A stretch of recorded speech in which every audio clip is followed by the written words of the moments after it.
Penix is not passing the easy mid-test. No, snap. Penix equals Ritter with a bigger arm. Y'all want to talk about preseason? He should have been playing all 4 games then, right? Penix is 100% the worst quarterback in the division. I don't understand football, and I don't know what a real quarterback looks like. Sure. Respectfully, I need all low football IQ people to stop saying stupid things. Up into the bird bath. What's going on, family? It's your boy C-Mo the C Mitchell checking in with another point game, Falcons bird bath. Shout out to our loyal subscribers and all you guys who check in with us weekly. If you haven't already, hit that like and subscribe button. Small thing for you, huge for us. The algorithm loves it, and that's how we keep the lights on. Without further ado, we're going to get right into it. Ugly loss by the Falcons, 0-30. And if you told me going into this game that we were going to lose, it wasn't going to be by 30 points. Now, I will say, this was a must-win game for Carolina. You got to take your hats off to that team. That coaching staff had them ready to play football today. They came out, they were the more aggressive team, and they hit us in the mouth early and fast. We came out like we just thought we were going to win this game, and it was going to be a dogfight and a tough game regardless. This is a division opponent, and they couldn't go down 0-3. And they had our number last year as well, too. You can't come out here and lose to a team like this who ended your season, who made you look silly the way that they did last year. I've seen a lot of people blaming coaching. I've seen a lot of people blaming the OC. I've seen a lot of people even blaming Michael Penix. And to be honest, everybody's right. OC didn't do a very good job and didn't help out Michael Penix, who was struggling early on, overthrowing receivers on some of his intermediate routes, underthrowing receivers on short routes. He sailed a few passes. He didn't look great under pressure. Uncharacteristically of himself, typically, he made a few bad decisions with the football. We had wide receivers dropping passes as well, miscues on routes. The only bright spot out there seemed to be Bijan Robinson. And this is why I say that Zac Robinson didn't help out Michael Penix early. Only 2 of our first 9 plays were runs. Bijan Robinson ended the game with 13 rushes for 72 yards. Early on in the game, we shied away from the run when we weren't even down 20 points yet. And I think that Bijan had 9 rushes for like 40 yards. That seemed to be the only thing consistently effectively working on offense for us. And when you're a team that is built to run the ball, it's utterly ridiculous to come out and not run the ball. I've told you guys in the past, I feel like this team is at its peak when we are running the ball at least 25 times, but I love to get the ball in Bijan and Tyler Allgeier's hands at least 25 to 35 times in a game. We are a team that is set up to run plays off of play action and get deep based off of our running game and the rushing attack. You have to continuously go out there and commit to running the ball. We are not a team that is built to pass block. It makes your whole overall team and unit just a lot more passive. It's a difference when you're backing up pass blocking and retreating versus coming off the ball low, hard, and ripping through on defensive linemen and ripping through on offensive linemen on your defensive side. Running the ball ignites the defensive side of the ball as well, too. You have to come into a situation like this and say, I know it's home field advantage for you, but we're going to storm your castle. We're going to sack the castle, and we are going to hit you hard in the mouth and be the more physical, aggressive team. That's what's been working for us earlier this year. Today, we were getting blown off the ball. There's a multitude of other things that we could have done right, but I think that that's where it first and foremost starts at. The defense could have stepped up a little bit better, but again, I don't feel as though the offense helped them out quite the way that they needed to. Early on, the defense actually did a pretty solid job. We're getting off the field at points. We were getting the ball back out to the team. And up until the point where we gave up the last touchdown that we gave up and made it 27-0, we pretty much had a chance. Also, coaching adjustments after halftime. It's one thing to come out flat in the first half, but in the second half, you got to come back and adjust to what's going on. And I don't think that we did very good at adjusting and playing situational football from that point on. But we're going to get into it with Steve Hightower. We're going to talk to him a little bit more about what he thinks. All right, Hightower, man, this is it's a weird game with the Falcons, man, 0-30, man. We started out. Our first 9 plays, we only ran the ball twice. And I feel like if we would have just came out and ran the ball, established the run, the defense would have been ignited a little bit more. As a defensive player, whenever our coach came out and just established that we were going to run the rock and our running back runs somebody over or breaks off a few You got amped up. You got Yeah, amped up. you get your offensive linemen ready, and they're coming out and they're like, oh, I know I'm getting a fire off instead of like having to drop back in a passive mode. Okay, so, well, first of all, as wonderful as it is for the running game to potentially ignite the defense or the defense to ignite the offense, they're still professional athletes. So before we even get all deep into it, the bottom line is you have a job to do. If you just do your job, the rest should happen. Absolutely. Now, with that being said, there were spurts of greatness, but there was a whole lot of lackluster execution. And the play calling, the adjustments to me by the coordinators on both sides of the ball, it just seemed like they were stagnant. They couldn't finish anything, so you would get a good play, something that, based on what you just shared, would ignite the team to play better, followed by nothing. So it was like somebody giving you candy, but it's not sweet. So it was bittersweet today, and there was no finishing. So that kicker we have, excuse me, the kicker you guys have, I don't know. After last week, you just thought you had the next best thing. After this week, you're going, come on, dog. That's all you got. So I think that it was more the coordinators losing track of what they wanted to do and not sticking to their guns. Because it seemed like they started to ad lib. That could have been their scheme. I do totally tend to agree with you that these guys are professional athletes. You got to come out and do what you got to do first and foremost. You have to execute whatever's called. You need to execute that. Defense was okay at first. It definitely fell apart down the stretch. At first. Yeah, at first it was okay. The biggest glaring thing, and I think it's a toss-up between Zac Robinson's play calling and Michael Penix's execution, because he missed a lot of Seemingly easy passes. Seemingly. seemingly. And I'm going to give him the credit because I'm not out there with him. I'm not the guy that throws the ball. But a majority of his passes, it just seemed like he was preoccupied, like he had something else on his mind. You know what I'm saying? Like maybe he missed the episode or something, and he wasn't going to be able to catch up to it or something. I don't know what he was thinking today, but he would look good for a second, and then he would like, who you throwing it to? I mean, what shoulder is that? I mean, where's that going? So Agreed. it was rough. Yeah, agreed. And I guess ultimately that's where my issues lie in the play calling. It's really hard to get away from the fact that Penix wasn't throwing the ball well, and they threw the ball with him 36 times. Then Kirk Cousins came in later, which we'll get into. He threw it another 7 times. Early on, Bijan Robinson, total for the game, he ran the ball himself 13 times. You got another Yeah, like what? Almost 80 yards, right? Rushing. 22 yards rushing. It definitely feels as though with Penix struggling the way that he was struggling, that they should have at least made some adjustments to switch to the run at some key points. It never seemed like the game was just completely so far out of hand, at least not early on for the first 3 quarters and even a good amount of the fourth quarter, even while they were down at 20 points until they gave up those last 2 final scores. There was a chance that they even could have come back and run the ball a little bit more. Whenever your young quarterbacks are struggling, any quarterback is struggling, what you do is you dumb down the offense. You make it simpler. All right, you start including your tight ends a little bit more things to the flat, and of course, running the ball sets that precedent also. It helps out. It gives you a chance to think, get your mind together, get your thoughts together, and it simplifies the game.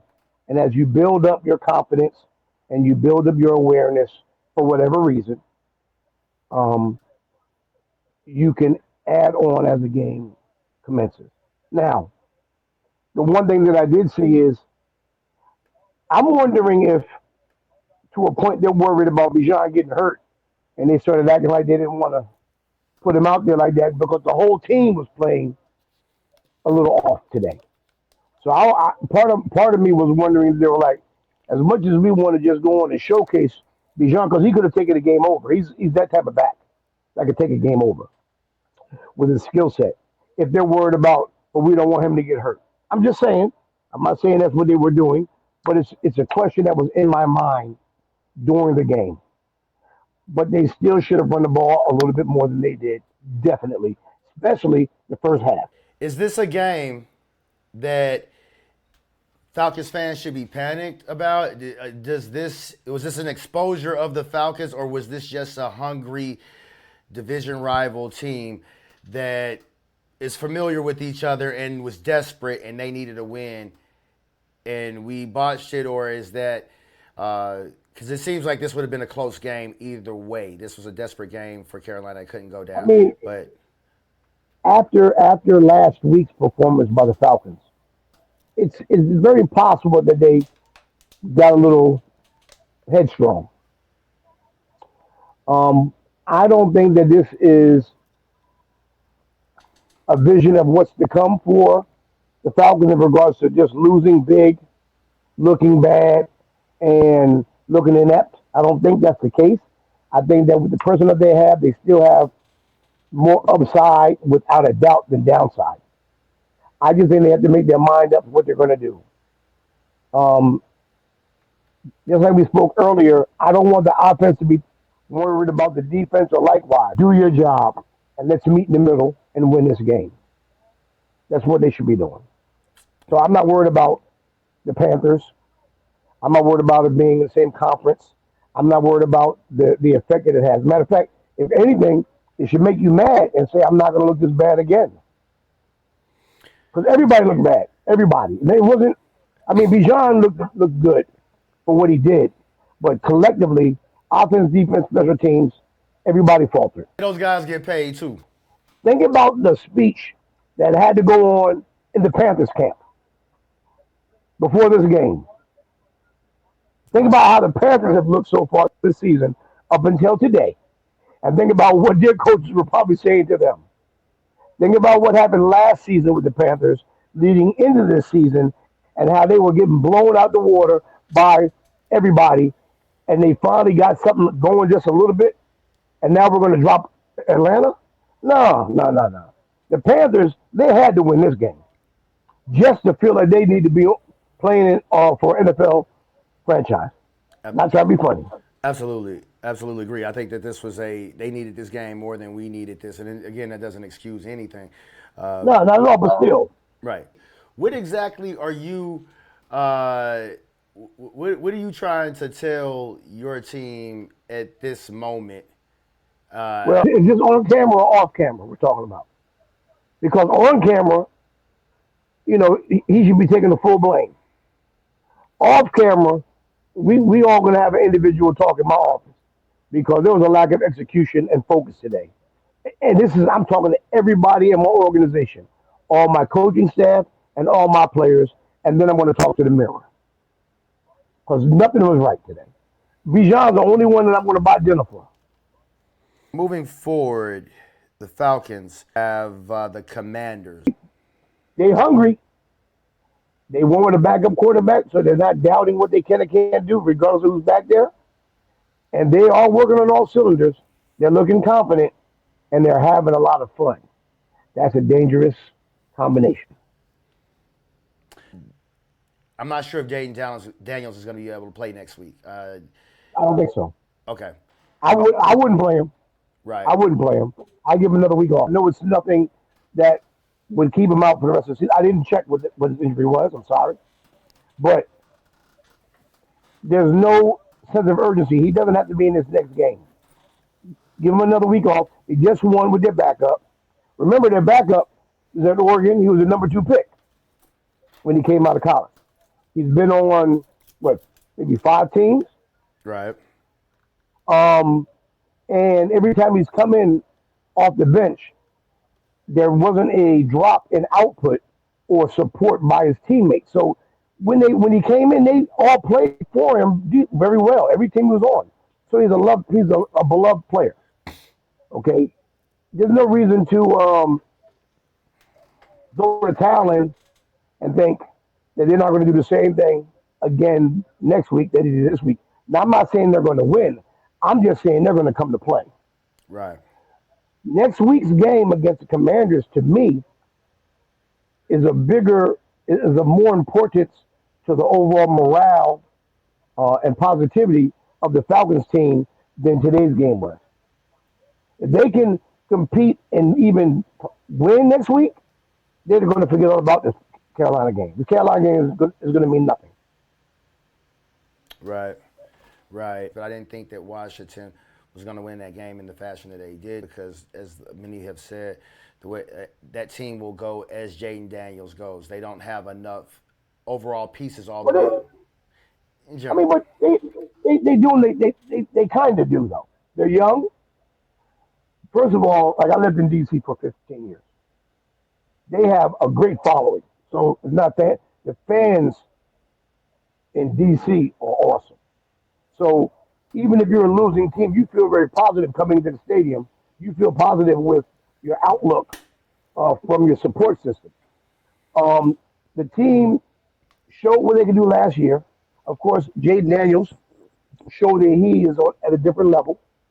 Okay, I'm not saying he's a top tier, but he's definitely right there based on his productivity. With Absolutely. the short, Definitely a top 10 quarterback.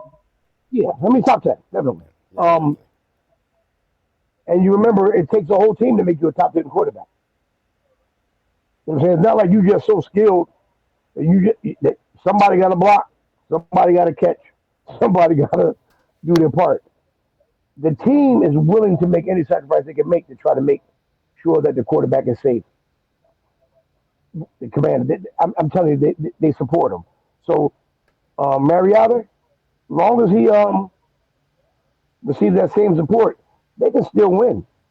They believe in themselves, man. Yeah, I definitely would be feeling bad if I come in this week and I'm the Falcons and we lose to Mariota and them boys. I would listen, just for what I can see, the potential that the Falcons have. If they were to win this game,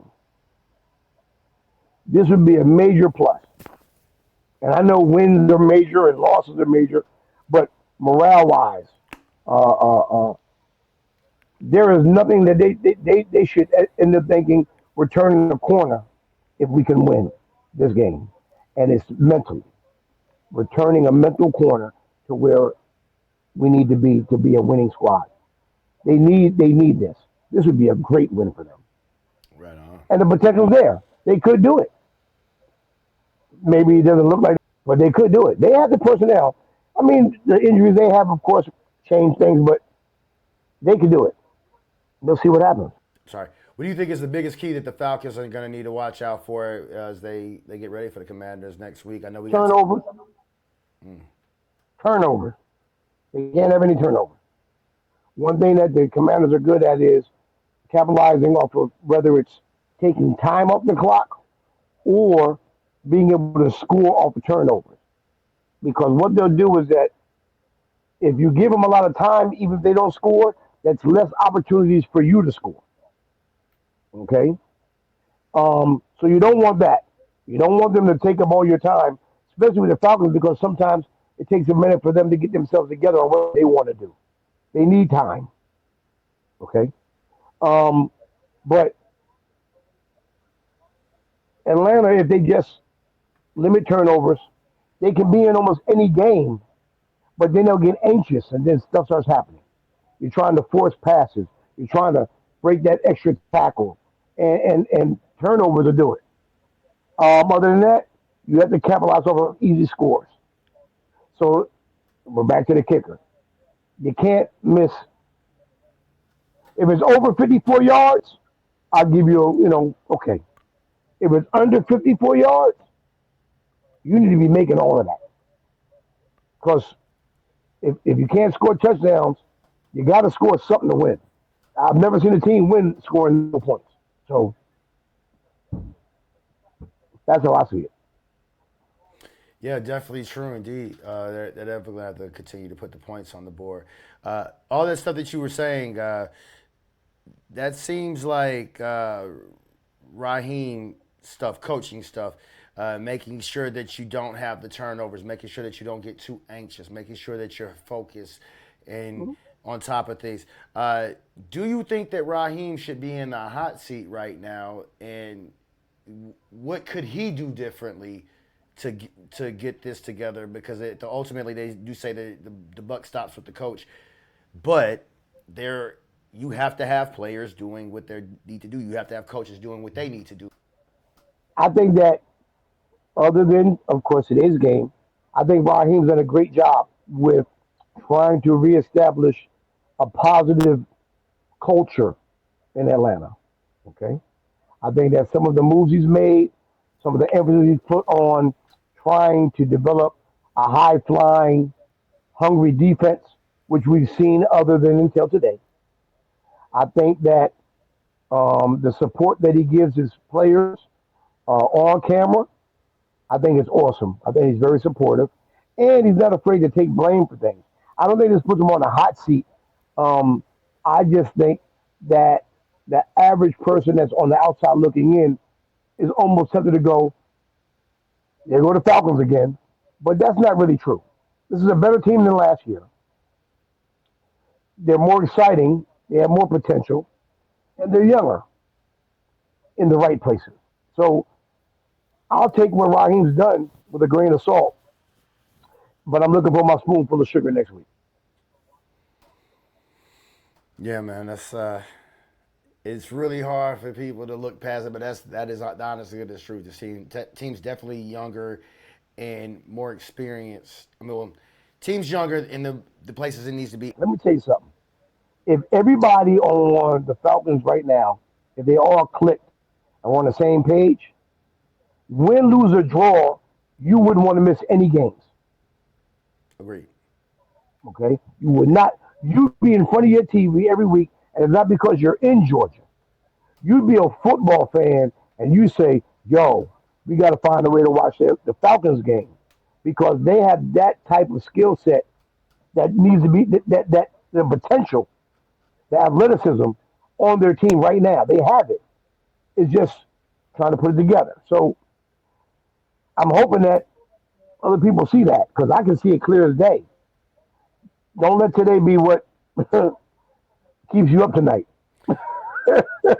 Agree. I think it's a lot of Falcons fans that are, and because of what you said, like, oh, we have. I saw another post where it was like, we drafted a top quarterback, we drafted a top running back, we drafted a top tight end, a top wide receiver, we drafted these guys at defensive ends, we signed this guy. It's the coaching staff or the OC is bad, and it's easy to get into, oh, it's the same old Falcons, blame the same old Falcons, but They're not the same old Falcons. I right. will say this: the ownership and the coaching have gotten together, and somebody said, "Can we just slow down a little bit and think about this whole thing? Can we look at the long haul as opposed to trying to make them into a Super Bowl team overnight?" Because one of their biggest problems in Atlanta is that they would put so much pressure on somebody coming in that you almost fed them failure because you wanted too much from them.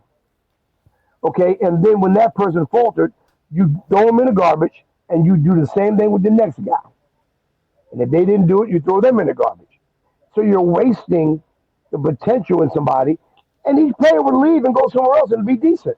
I'm not saying they were all pro, but they will go and play for a couple of years somewhere else. And Atlanta could have kept them. But it was also from the top of the organization.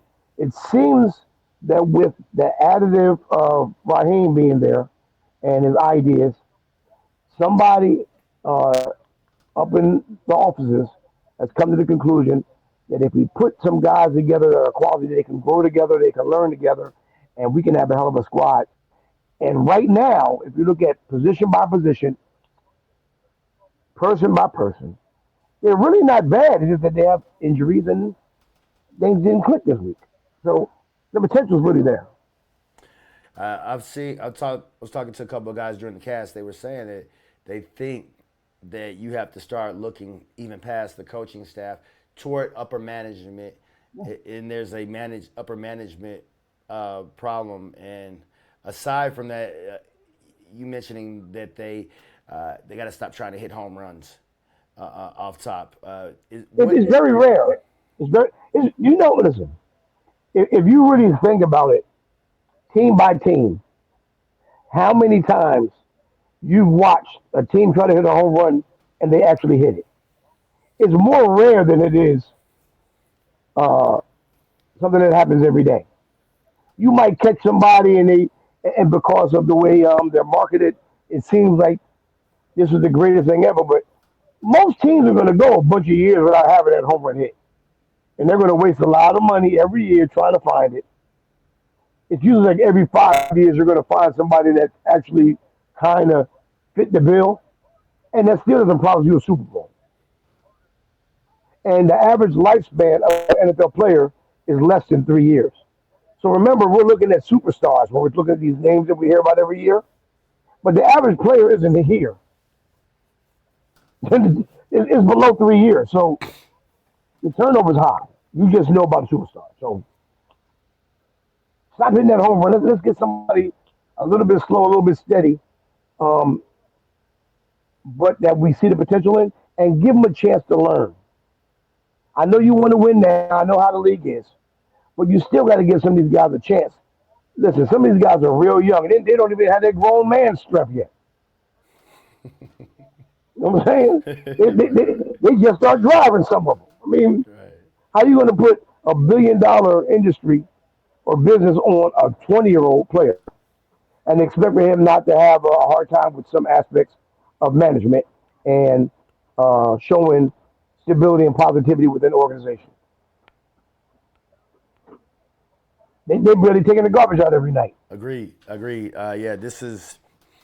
I do expect to see them bounce back real strong. I expect Penix to have a nice bounce back strong game. I expect to see him respond really, really well to this game. I think that's the true hallmark of a good team, is how they can respond to a loss. If this team responds well to the loss, I think that should strengthen the sentiments about Raheem. If they lose, what are your thoughts about that? It's how you lose. I mean, of course, an L is an L, but for a developing team, a young team that has not shown a lot of positivity over the years, sometimes a loss can still be a win, organizational wise. Right. Okay. Maybe not record wise, maybe not fan wise, but what they need right now is they need to be able to believe in themselves and know that the potential's there, and grow together as a team. And it's the way you lose. So I really can't make a big comment that would really support nor not support what you're saying, because it's how you lose. Great. All right, guys, that's our show for today. Tap in with us later this week. Like I said, we're going to do the game preview for the game coming up against Washington. C-Mo to C Mitchell, checking out for Point Game Official, baby. Peace.